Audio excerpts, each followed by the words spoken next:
the two everlasting wars. Bow down before the generals and the U.S. drug czar. Don't make a fight, they know what's right. Pay history no mind. Oh, tidings of bombs and kicked in doors. Hi, welcome to this edition of Drugs, Crime, and Politics. My name is Dean Becker, and today we're going to take a video journey to New Orleans to hear the opening plenary session from a major drug policy conference. The first speaker you'll hear is that of Dr. Antonio Maria Costa. He's the director of the United Nations Office on Drugs and Crime. We'll also hear from Kasia Malinowska Simprich. She's the director of the International Harm Reduction Program in New York. To introduce these two, we hear from Mr. Ethan Nadelman, director of the Drug Policy Alliance. A few weeks ago, my telephone rings in New York, and it is Dr. Antonio Maria Costa, the head of the UN Office on Drugs and Crime, telling me that he has just seen the invitation to come and speak at the Drug Policy Alliance gathering, the International Drug Policy Conference, and he would be delighted to accept. And I should say every year, every 2 years, we send invitations to the head of DEA, to the U.S. drug czar, to the UN, to key people, and normally we get no response, or maybe say, oh, sorry, we can't do it. But I have to tell you, this is, I think, the first time that we have had somebody of Dr. Costa's stature to come and speak to this gathering. And Dr. Costa, you know, there should be close to 1,000 people here, mostly from the United States, but from dozens of other countries as well. I'm also delighted to say that joining us on this panel is my dear friend and colleague and fellow ally and advocate, Kasia Malinowska-Semprot. Now, Kasia became the director of the Soros Foundation, the Open Society Institute's International Harm Reduction Development Program, 7 years ago now? 9 years ago. And there are probably few people in the world who have done more to advance harm reduction all around the world, but especially in Eastern Europe, the former Soviet Union, and across Asia. Kasia emerged as an absolutely pivotal figure in this area. Dr. Costa has been the director of the UN Office of Drugs and Crime, effectively the UN drug czar, effectively the leading figure in the world overseeing drug policy. He has the unenviable task of answering to the almost 200 member state governments. And he's been a very interesting figure in all of this. Because on the one hand, like so many drug czars, he keeps saying and doing things that make you want to go, huh? But on the other hand, as UN drug czars go, he has been the one who has shown the greatest openness, the greatest willingness to listen, and who has given the greatest amount of room to run for harm reduction and other reforms around the world. It's this ambivalence and this position, and as Dr. Costa has told me, a true policy speech that he wants to give here today. I've given him 20 minutes. Kasia will have 20 minutes. This is not a debate. It's to lay out two frames on the international drug problem and the solution, and this will then be followed. You'll see in the program it said a question and answer with Dr. Costa. He called me 2 days ago. He says, let's not do that. What I would like to have is to have a number of the people who have the greatest expertise to give substantive responses to what I have to say here today. So right after this, those of you who want to continue this discussion can go to the Bienville room for a substantive discussion of what you will hear today on this plenary. Dr. Costa, I am so grateful for your accepting this invitation, and the podium is yours.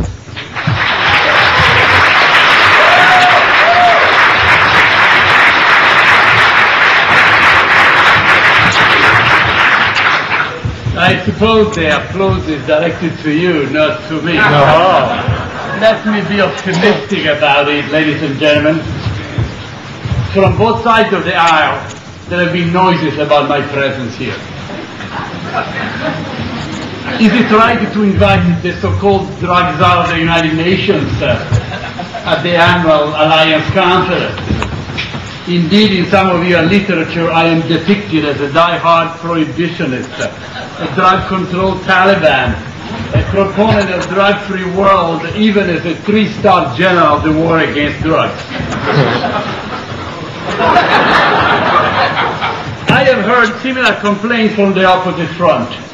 What is the point of inviting this fellow from the United Nations joining those who would like to end drug control, mixing with the drug legalizers, the radical fringe of the pro-drug lobby, pressing for a world of free drugs that will never come? I am glad that eventually we all decided, Nathan and myself, that this exchange of views could be constructive and help public opinion understand better a century-old drama, drug abuse, and the damage that it does. At the outset, let me ask, is there any common ground between those who insist on a world free of drugs and those who propose a world of free drugs? By the time this session is over, I hope you will be able to answer on the affirmative. And here I give you a few pointers. First, health and security. They both have to be protected when we talk about society, including when we talk about the way society deals with drugs. I hope not disagree. Second, as a corollary, we all agree on the need to reduce the harm caused by drugs, by preventing their use, by treating those who use them, and by limiting the damage they cause to the individual and society as they are used. Third, I hope we also agree on the need to ensure that drug policy is evidence-based, not on the results of political consideration or ideological preferences.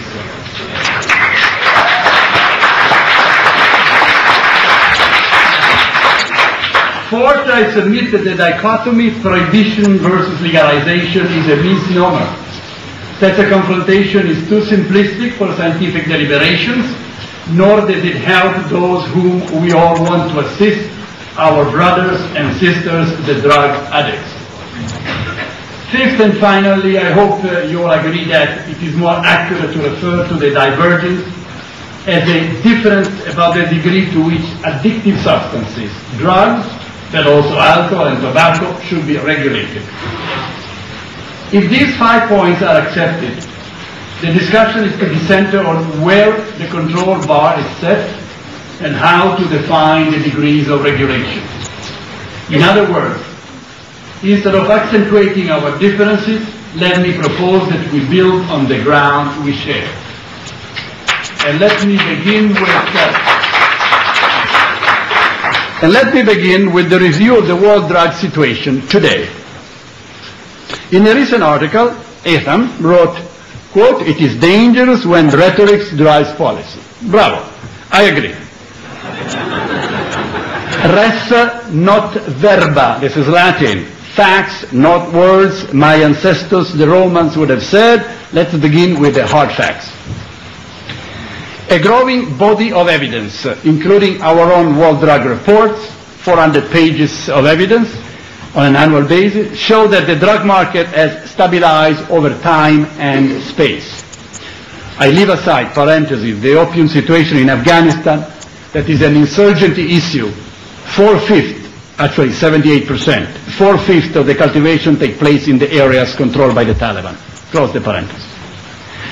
On the basis of the statistical evidence, I can therefore state that since a few years, for all types of drugs, there are signs of world market stability. Opiates, cocaine, cannabis, ATS, whatever. What I mean for market stability is that in every compart of the drug business, cultivation, production, consumption, aggregate totals have lost the upward momentum they had in the 70s when I was a flower kid in Berkeley, in the 80s and in the 90s. Of course, world aggregates hide improvements in some countries and for some drugs, offset by deterioration elsewhere. Yet, the global totals are stable, and this is what I call containment. This finding refers over to the past few years. Hopefully, in the period ahead, evidence to support this claim for the longer term will become statistically and logically incontrovertible. Next question, a tough one for you, Etham. How did this market change came about? Is this the result, for example, of a United Nations-driven UN gas process? Personally, I see correlations over time and space, but evidence of causality is notoriously hard to come by, because social sciences are generally poor in proving cause-effect relations. Drug trends respond to a wide range of factors, especially changes in society's preferences. Yet for me, the results is what counts.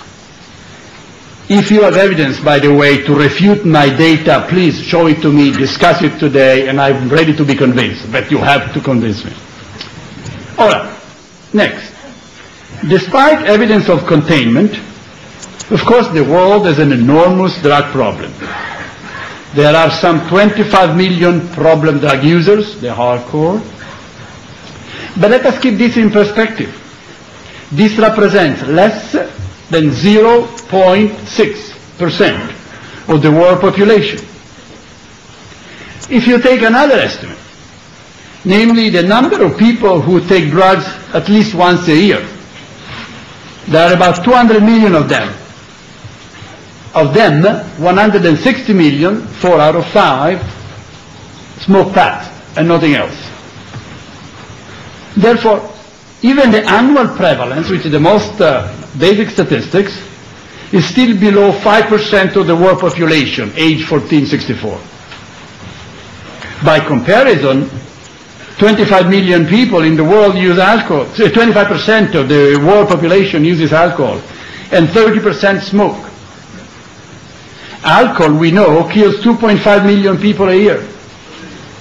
More than half of the homicides, road accidents, domestic violence is alcohol-related. Tobacco kills 5 million people a year because of cardiovascular diseases and cancer, two of the greatest killers of our time. Illicit drugs kill 250,000 people a year. So, what is my conclusion? There is growing public and medical pressure to tighten controls on the consumption of alcohol and cigarettes. That's right.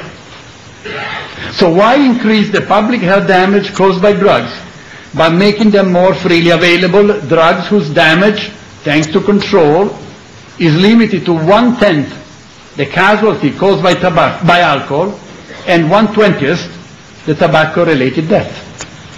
Why ignore the knowledge that we have gained from our experience with other addictive substances?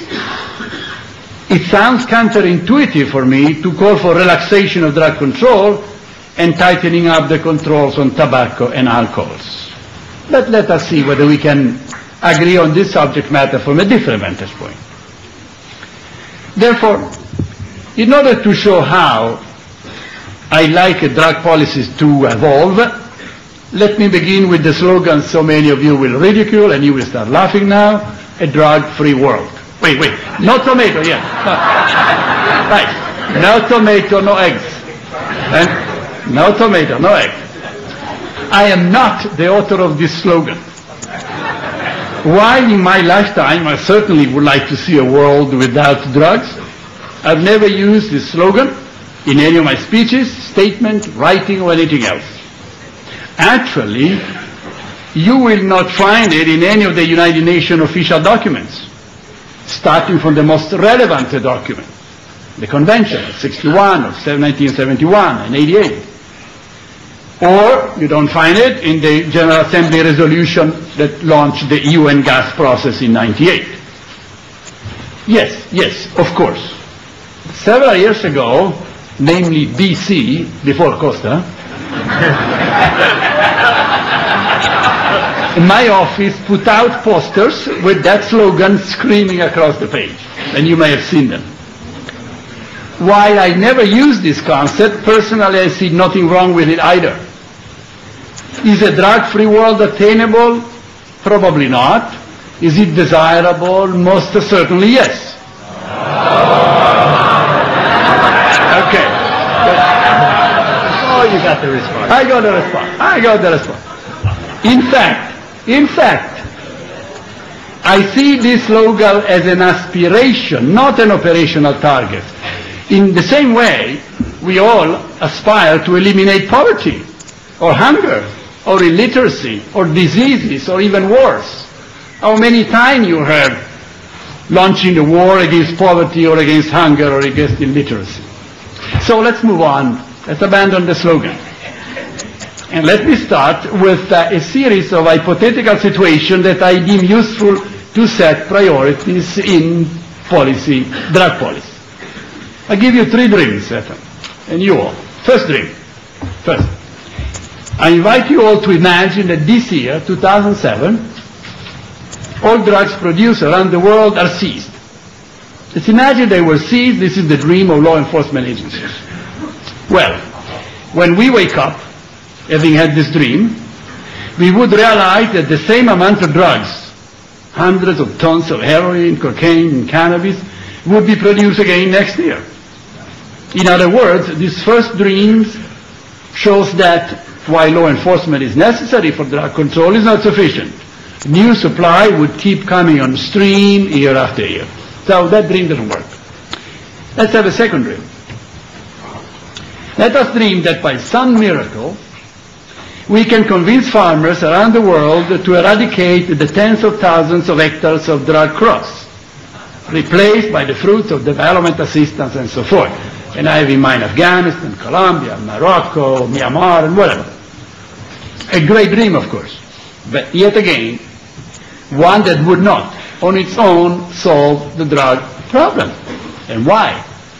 Because, you wrote this in Foreign Policy, when we wake up after the second dream, we would realize that other sources of supply would inevitably open up somewhere else on the planet to satisfy the craving of millions of drug users around the world.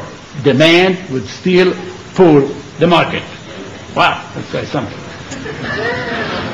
So, am I hallucinating or something? What did you put in this water? Yeah, it's lovely. Okay. So we come to a third dream, which is the real challenge for drug policy, to reduce the demand for drugs, to reduce drug addiction. Prevention, treatment, reintegration, and harm reduction, combined in comprehensive health programs, must be our priority. Of course, the world supply of drugs needs to be reduced, but lower demand for drugs is the required condition to make drug policy realistic, pragmatic, and sustainable.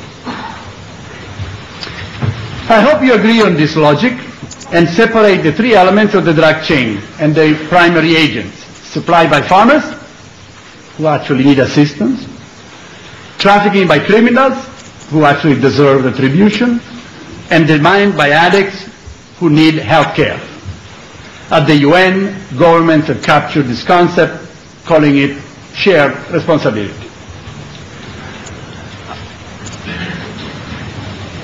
With the 2 building blocks of my arguments in place, namely stability of the world drug market, and priority in reducing drug demand through health measures, let me now turn to the twin issues of health and security. Actually, I was made honorable member of the Law Enforcement Against Prohibition, so I like to talk about security. Some people, most of you I suppose, say that drug use is a personal choice and nobody else's business.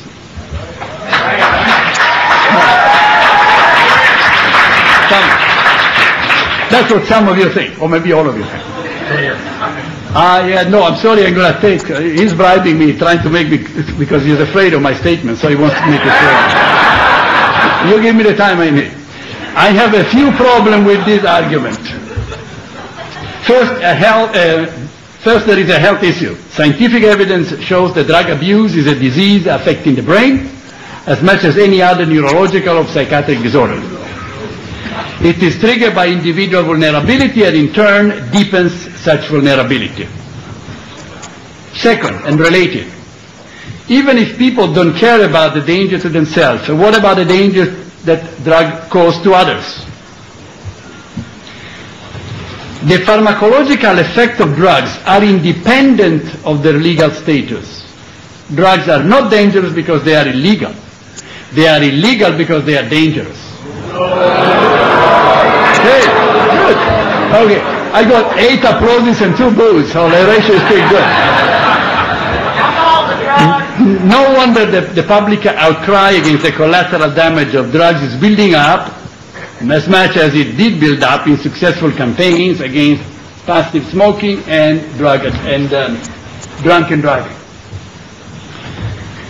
Of course, the drugs also threaten security, not only the public safety in our inner cities, but the security of entire states. Think of Central America and the Caribbean and West Africa caught in the crossfires of drug trafficking. I know your argument. You wrote about this. I read in your literature.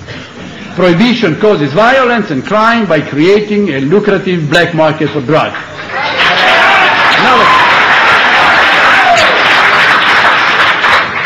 So, legalize drugs to defeat organized crime.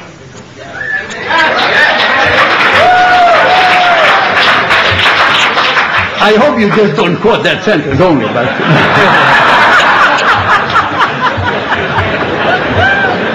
But there is more to come, even better. Namely, on this very point, limited as it is, as an economist, I agree with you. But this is not only an economic argument. Legalization may reduce the profit to organized crime, but it will also definitely increase the damage done to the health of individuals and society. Uncontrovertible evidence shows a strong correlation between drug availability and drug abuse, and between the drug abuse and the health consequences.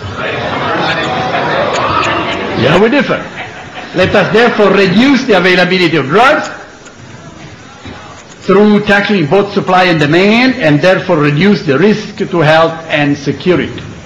In other words, drug policy does not have to choose between protecting health through drug control or ensuring law and order by liberalizing drugs. Democratic government can and must protect both health and safety.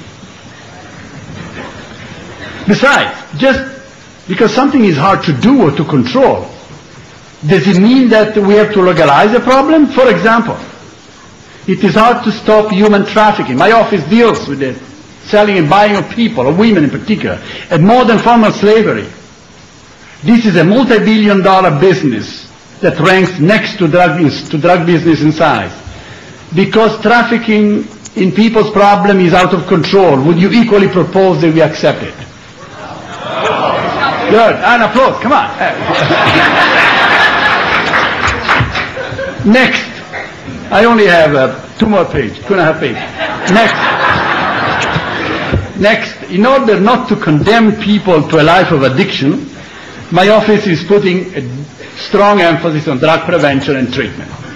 This goes back to the root of drug control.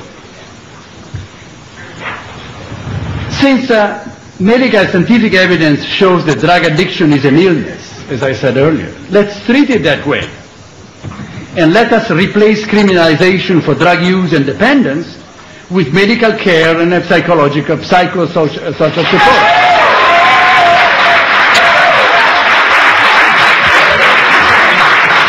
10 to 2, eh?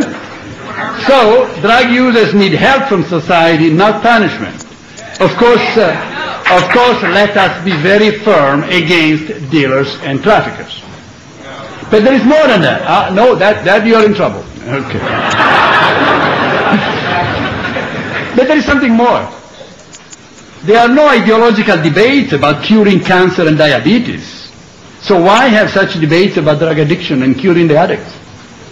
People on the left and the right of the political spectrum are not divided on the need of preventing or treating tuberculosis and HIV/AIDS.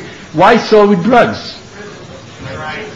Scientific evidence actually has proven that drug dependence is the result of nature and nurture. Namely, people are vulnerable to addiction because of personal genetic and or social factors. Gene variants, namely genetic predisposition to addiction, one cause. Personal conditions, especially at childhood, prenatal stress and inadequate parental care, neglect, abuse, low school engagement, lack of bonding. Third, social conditions, marginalization, exclusion, poverty, as well as the pop culture or the popular culture, fashion and peer pressure. If drugs were legalized, people who are already away from society because of their condition would be condemned to a life of dependence. Of course, the privileged, the rich, the middle class can afford expensive treatment for the drug habit or the drug habits of their kids. But what about the less fortunate who lack the same means and opportunity? Let us help them.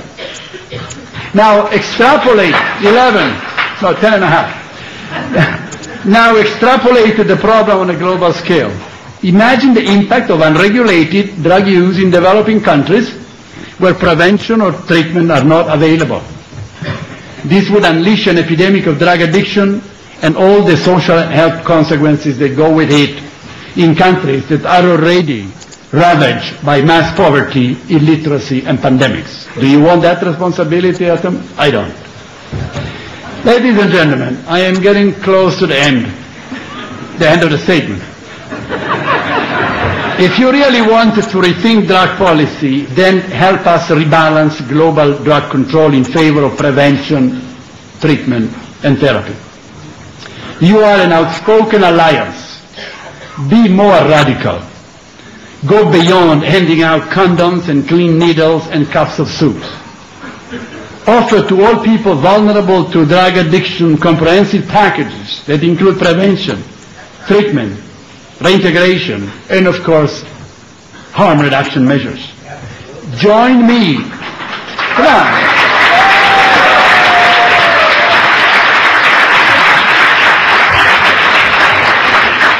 Eleven, I have to do. Join me as an extremist of the center. We have been hearing about a balanced approach for a quarter century. It's time to actually do it and to turn it into a reality. In other words, if the Alliance wants to shake up things, if you want to break the vicious circle of dependence and disadvantage, then do not only fight the spread of diseases, necessary as it is, that precede accompanied drug use, hepatitis and HIV.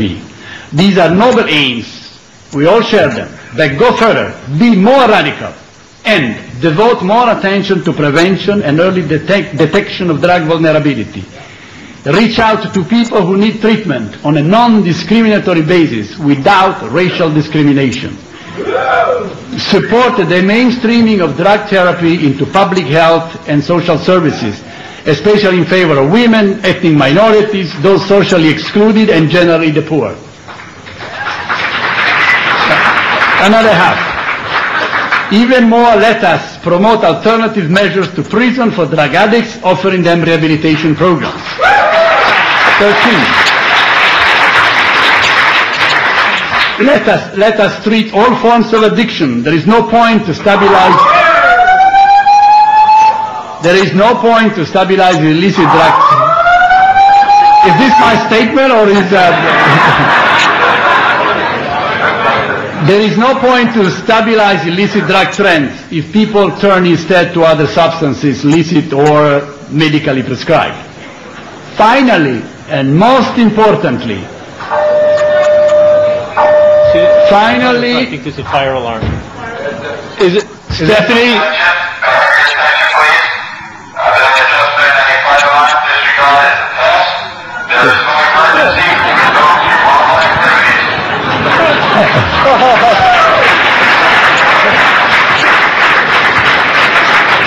Etam, I'm convinced this is deliberately done because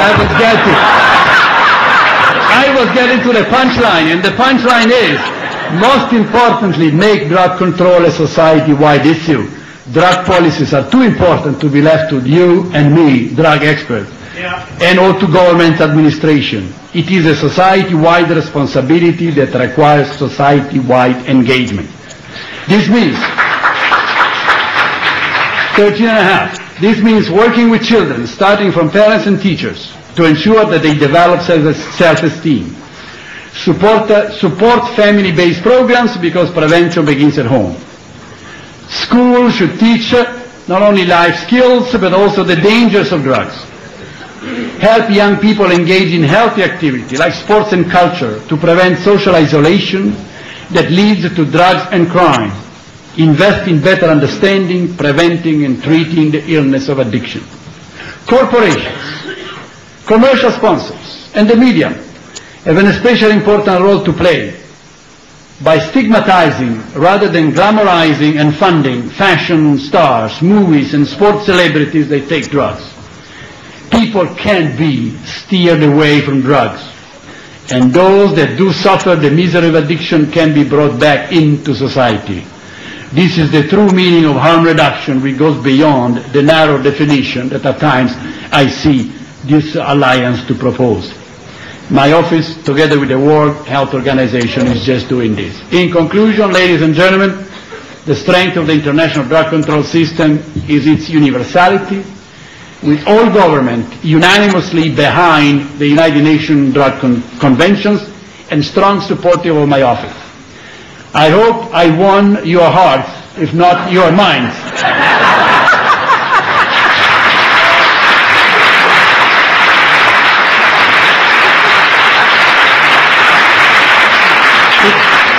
In any event, if any change you would like to propose to the existing drug control regime has been decided by governments, you can influence the process. The review of the UN gas process undergoing now is a golden opportunity. The session in the afternoon could be the moment for you to speak your mind. We all want to help the poor farmers to switch from drug crops to sustainable livelihood. We all want to help the drug addicts and save them from a life of misery.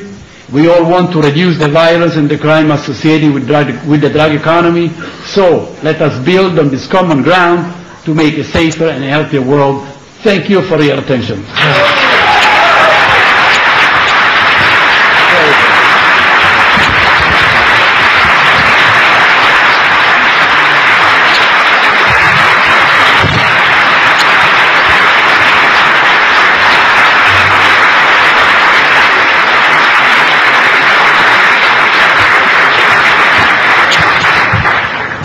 It took no courage for us to invite Dr. Costa here, but it did take courage for him to come here and speak, so thank you very much.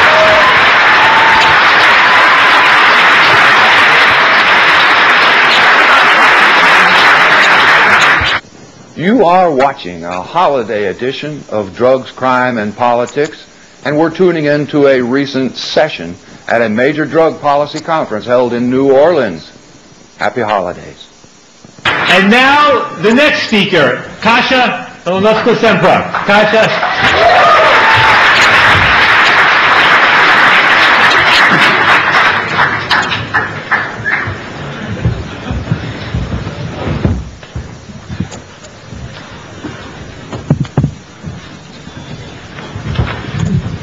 So thank you very much for this opportunity. It's a pleasure to share this podium with Mr. Costa.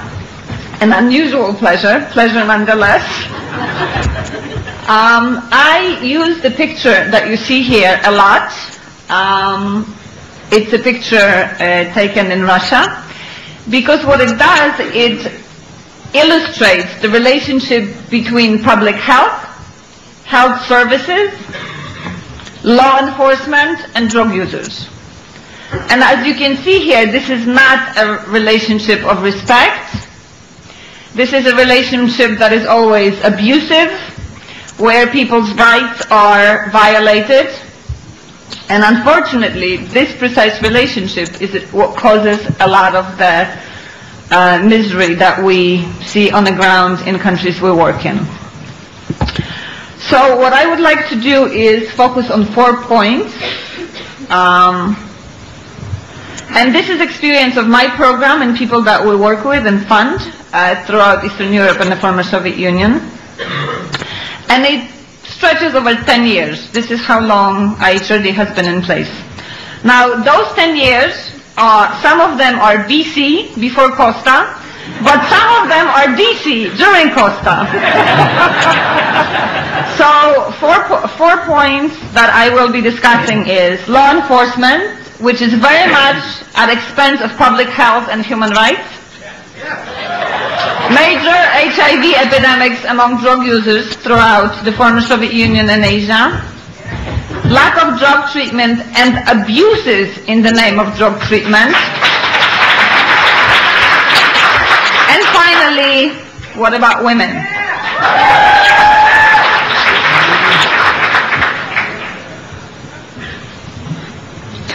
So, law enforcement.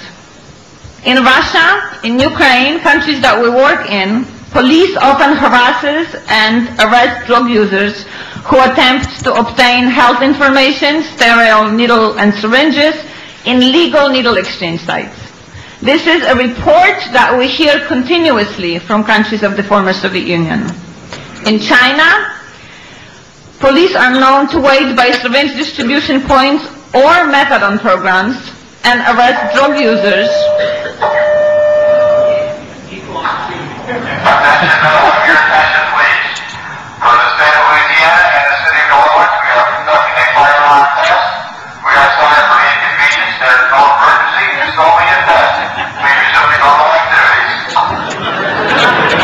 Now you know it's not Ethan's fault. Equal opportunity. Yes. So again, in China, during periods of crackdowns, and one thing to keep in mind that a period of crackdown is upcoming with the Olympics, we do see and very often hear of police arresting drug users outside of needle exchange programs, outside of legal methadone programs. We have had many, many reports of outreach workers who have been followed and detained and beaten by the police. In the US, studies have found that drug users who were afraid of being arrested were more likely, more than 1.5 times more likely to report sharing needles. None of that is surprise to you. The atmosphere of intimidation, of fear, very much promotes lack of services that drug users are suffering from. So what we do see very clearly is that law enforcement approaches are closely associated with police use of excessive force and human rights violations. Drug enforcement in China, Kazakhstan, Russia, Ukraine has been associated with police extortion and violence against suspected drug users. Many people hear stories about drug users being locked up in jails for 24 or 48 hours with false confessions extorted from them at the time of withdrawal.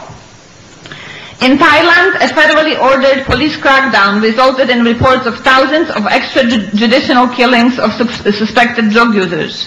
Now there is a commission which is studying this terrible occurrence, and what we are learning is that many of those arrested reported that police planted drugs in their packets, forced them into signing false confessions, or threatened to arrest them simply for not being enrolled in drug treatment programs.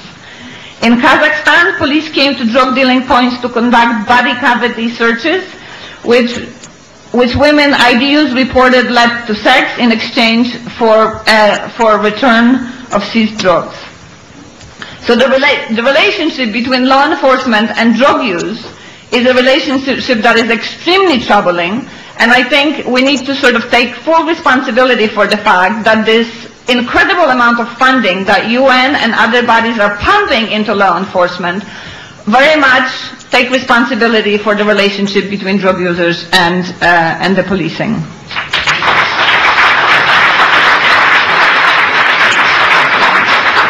So what happens as a result of that? What happens as a result of this overextended, abusive law enforcement authority? What happens and what follows is the fact that people live in the shadows, they're fearful, they're marginalized, and HIV epidemic follows closely. Oh, I forgot to push my buttons. Here we go. So, if you look at the data on HIV, as many as 1.7 million people are living with HIV in Eastern Europe and in Central Asia. 1.7 million. Injecting drug use is the single most significant driving force behind the epidemic in that region. IDUs account for more than 70% of cumulative HIV cases in Eastern Europe and in Central Asia. Now, Ukraine is an interesting case study. Many of you know that HIV has come to Eastern Europe and the former Soviet Union with a significant delay of over 10 years in comparison to Western Europe or North America. But we had the first country in Western Europe, in Europe, to reach 1.5 HIV prevalence. And that's a very significant number of people who are infected. And again, majority of them injecting drug users. So even though the epidemic came late, it spread very, very quickly, and Ukraine has a lot to struggle now when it comes to HIV.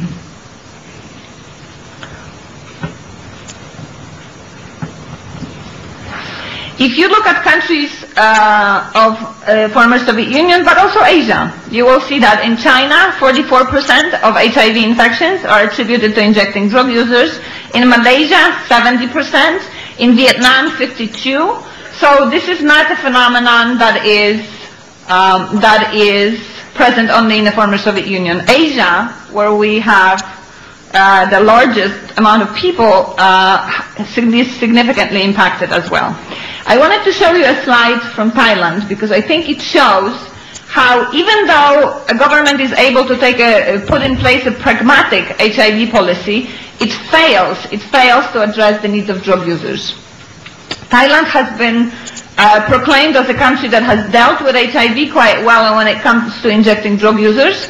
And if you look at the people there, HIV rates have decreased among antenatal clinics, sex workers, but look at what happens to injecting drug users. All those years into the epidemic, the blue line, the numbers are continuously very, very high. So even though pragmatic prevention efforts have been put in place for other populations, Thailand continues to basically watch as 60 to 70% of drug users are becoming infected, city by city, town by town. Recently, for World AIDS Day, December 1, TTAG and Human Rights Watch issued a report which basically says the following: none of that will be a surprise to us. Thai authorities have provided minimal support for harm reduction. Few existing harm reduction programs are seriously undermined by government's ongoing repressive anti-drug campaigns. Police regularly interfere with drug users' efforts to seek health care, and police also uses possession of sterile syringes as presence at methadone clinics as basis for harassment and arrest. So taking that into account, when you look at the next slide, which shows how mediocre the coverage of harm reduction is in many of the countries where HIV is driven by drug users, that's not surprising. Basically, drug users are not accessing services, or those services are not set up for them.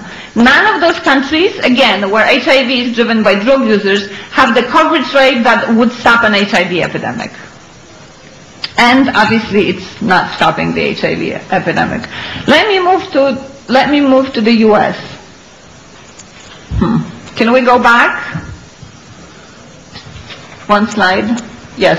Okay, so U.S. in the global debate. All of you know there is a federal ban on funding of needle exchange. Now, what happens is that ban is, exported to the rest of the world in the following manner. PEPFAR, which is the biggest funder of HIV prevention development assistance in the world, obviously complies with the U.S. federal regulations, which means that when the United States funds HIV prevention in Vietnam, in Russia, in Ukraine, in China, it cannot spend its money on drug use, on needle exchange, and basically what happens, they do not spend it on drug users because people are very concerned not to sort of upset the U.S. government. So $15 billion is being spent on HIV prevention globally. None of that is going for assistance to needle exchange programs. Now, what is happening is that U.S. government has graciously agreed that some of that money can go into methadone for HIV positive folks. So if you're HIV negative in Vietnam, one of the PEPFAR countries, U.S. government is not going to pay for your access to methadone. It will pay for it if you're already HIV positive. Figure that logic out. So U.S. is very active in drug control arena, and its opposition to harm reduction is quite fierce, as you can imagine, and they're very pushy about making their views known. So this is a needle exchange program in Bucharest. This is what we would want for all drug users who are in need of services. This is a Roma participant in Bucharest. What we have instead is people shooting outdoors with dirty needles and syringes and getting infected with HIV. Let me move on to methadone. Methadone is categorized as Schedule I drug. That happened in 1961, which means that it has no medicinal purpose. Okay? All of you on methadone, that might be surprising to you. So obviously, the moment when methadone was categorized that way, in 1961, that was, this clearly was not suited to data and realities of 2005, 6, or 7. Now, interestingly, INCB, the body that sort of many countries get in trouble with when they do something that would potentially violate conventions, says nothing to countries which provide no substitution treatment, and basically sort of leaves that question to discretion of of countries, which means that if government doesn't want to provide substitutions for its drug users, it's free not to do so, and there isn't any sort of significant push from any one side to change that. Can you go back?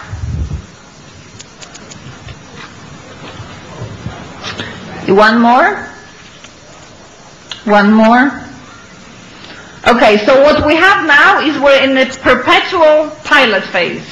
And as many of you working with substitution treatment in the United States know, there is not enough substitution in the U.S., but the situation in the U.S. basically does not compare with the rest of the world, particularly developing countries. In Poland, where I come from, 1,000 people are on methadone, 1,000 people. And the estimated number of opiate users is 40,000.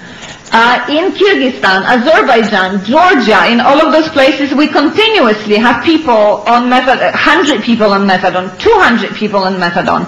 So even though countries in principle respond to some sort of pressure and make substitution available, they make it available to such insignificant and tiny amount of people that you can't really expect that this treatment is going to have any sort of impact. And then you have countries where substitution treatment is illegal, and that is in Russia. Half a million plus opiate users and no substitution. And Russia is a little bit like United States. It impacts its neighbors very, very much. So if there is no substitution in Russia, that means that all of the neighboring countries have sort of a lot of hesitation in introducing this modality. Now, I want to talk for a minute about China. This is a substitution program. This is a substitution program in China. This is not a substitution program in prisons. Okay, let me make this clear. This is substitution program. This is methadone program in Beijing. And I think it's really important to sort of think about that, because very often when one looks at official documents, including UNODC's, you will basically read a lot of praise for how well China is doing in rolling out its methadone programs. Well, this is what it's rolling out. Okay? So, and then we have sort of surprised comments, why is there only 40% uptake? Or why people are dropping out after 2 months? They're dropping out because substitution programs in China are not at all set up in sort of respectful way in harm reduction philosophy. They are very much set up as means of social control. So I think the question that Ethan has posed earlier, if we sort of move from incarceration into other modalities, we need to think about what those modalities are. Because my fear for China is that we will now learn that substitution treatment is ineffective. And that this will be a lesson learned for the rest of Asia. This sort of substitution treatment is ineffective. Well, respectfully, properly run substitution treatment, as we all know, is very effective. So, just for you to know, this is This is how many people are on substitution in those respective countries. Fewer than 1% IDUs in need receive substitution treatment. Now, the reasons for difficulties with substitution is that this is over-controlled medication. It's a medication that is controlled in the ways that really are in some way insane. So if one looks at, sorry, let me just catch up with myself. Yes, leave time for the women. Will do. So basically what happens is that treatment philosophy is organized around unrealistic goal of complete abstinence. At the same time, in China, I don't mean to pick on China, average dose is 40 milligrams. When you discuss with treatment providers why, they'll tell you because we're Chinese, we're smaller. I mean, that is an official explanation. Waiting lists, age limits, requirements of documentation, of documented attempts at abstinence, reviews by commissions, all of this are sort of in the way of people getting access. Prohibitive fees passed to patients, very often corrupt staff demanding bribes, police interference, lack of take-home doses, punitive urine testing and body searches, and HIV-positive status preference creates sort of a perverse incentive. You know, if you're HIV positive, you get treatment. If you're not, you don't. So let me move on to Russia, my other favorite country after US and China.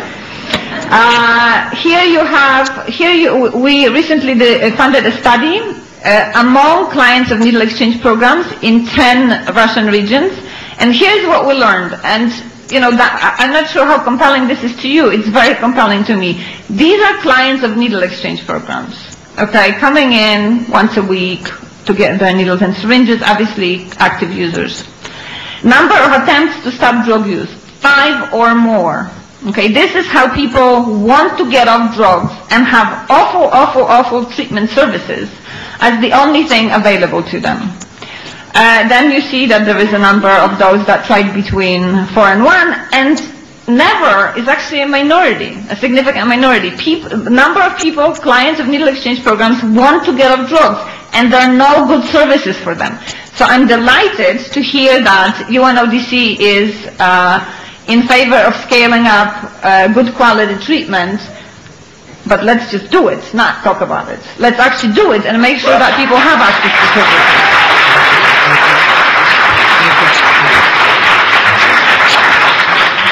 Okay, Ethan is telling me that I need to finish up. So I have 2 more points to make. I need a minute and a half. And here it goes. Now, as bad as issues are around substitution or drug treatment that is not evidence-based, we also have quite dramatic situations. And these are pictures from India where people are put in cages, people are put in chains as drug treatment. Okay, this is considered treatment. So, for example, when you go to UNODC's report and look at how many people are in drug treatment in India, those folks are going to be counted there. Okay, and those folks legitimately are going to be counted and shown in that data. Why? Because data is self-reported, that's one. 2, there are no standards for evidence-based drug treatment. So we can call anything drug treatment, and that's what ends up happening. We're calling anything drug treatment. A year ago in Russia, 46 young women died in a place that burned down in Moscow. They went to treatment because they wanted treatment. They were locked up, and basically staff left them there to die. Again, this all happens in the name of treatment. So finally, women and drug use. UNODC 2006 World Drug Report, which relies in large part on national self-reporting, makes more references to female cannabis plants, 14, than to women drug users, 5.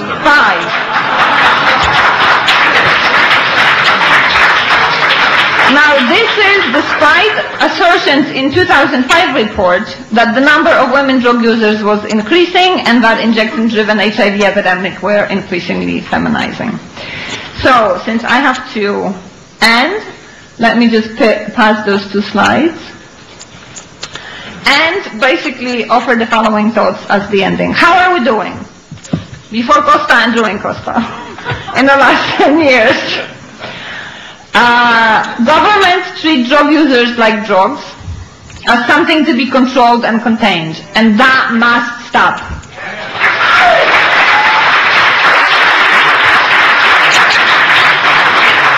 We are seeing mass incarceration, forced institutionalization, and registration of drug users as a norm, and that must stop.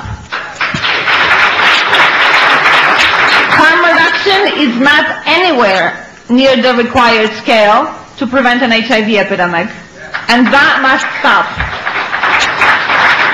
None of the most effective countries have national-scale effective substitution treatment, and most do not even have pilot programs, and that must change.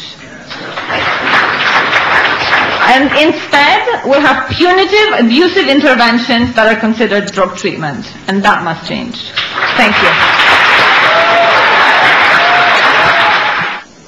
You've been watching a special edition of Drugs, Crime, and Politics. We've been tuning into a plenary session at the Drug Policy Conference Convention in New Orleans. The voices you heard were that of Antonio Maria Costa, Director of the United Nations Office on Drugs and Crime, as well as Kasia Malinauskas-Semprich. She's the Director of the International Harm Reduction Organization based in New York.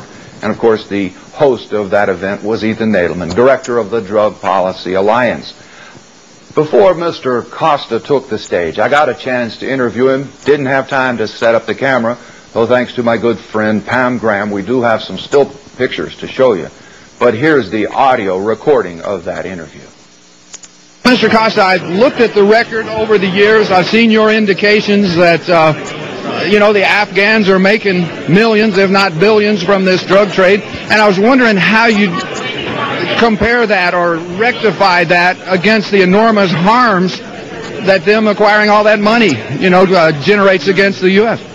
Well, actually, our office has estimated the drug cultivation in Afghanistan this year is out of control, over about 200,000 hectares. A certain amount of money, a significant amount of money is being made in Afghanistan, about 4 billion, 3 accruing to traffickers in Afghanistan and 1 to farmers.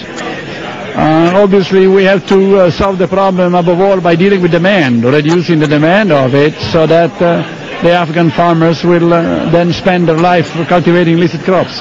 Now, many of the reformers gathered here would counter that with the thought that, we spent decades in trying to stop the flow and trying to stop the demand, and yet, because of the policy of prohibition, we've created the world's largest multi-level marketing organization, the black market, which reaches into all our neighborhoods. Isn't it just kind of shoveling sand?